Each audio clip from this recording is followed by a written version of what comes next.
জুলাই সনদকে বাস্তবায়ন করা।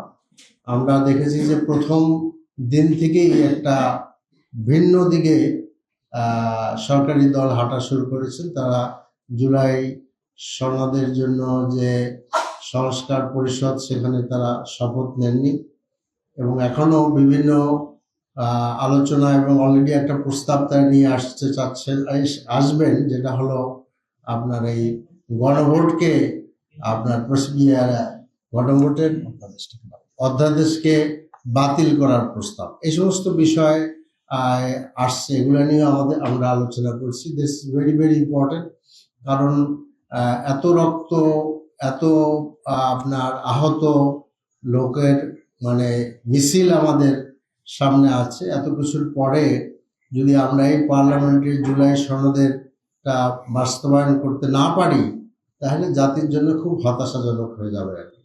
তো এসব বিষয়ে আলোচনা হয়েছে এবং আমরা সেখানে আমাদের পরামর্শগুলো রেখেছি যে কি করে পার্লামেন্টকে আরো শক্তিশালী করা যায়। এবং এখানে মূল কথা হলো যে আরেকটি ইম্পর্টেন্ট কথা হলো যে পার্লামেন্টের বিভিন্ন যে কমিটি আছে, জুলাই সনদের এসেন্স অনুযায়ী সে সমস্ত কমিটিতে অনেকগুলাতেই বিরোধী দলের লোকেরাই হেড করবেন। সেটা এখনো বাস্তবায়ন হয় নাই, এটা আমাদেরকে দেখতে হবে। যদি না হয় তো সেখানে একটা ব্যত্যয় ঘটবে। এরপর একটা বিষয় আছে যে আমরা যে সমস্ত প্রপোজাল দিচ্ছি বা কোশ্চেন রেজ করব, সেসব কোশ্চেন পার্লামেন্টে পেশ করা বা উত্তর দেওয়াটা টোটালি নির্ভর করতেছে সরকারি দলের উপর। কাজে সেখানেও একটা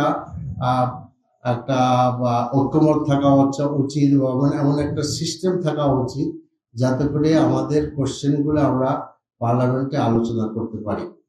তো এইসব বিষয় নিয়ে আমাদের কাছে তাদের সাথে আলোচনা হয়েছে এবং আমরা এটাও বলেছি যে পার্লামেন্টের সদস্যদেরকে কি করে আরো ট্রেন করা যায়, ডেভেলপ করা যায়, টু রোল প্লে করার জন্য, ভূমিকা পালন করার জন্য, যাতে করে পার্লামেন্ট কার্যকরী হয়।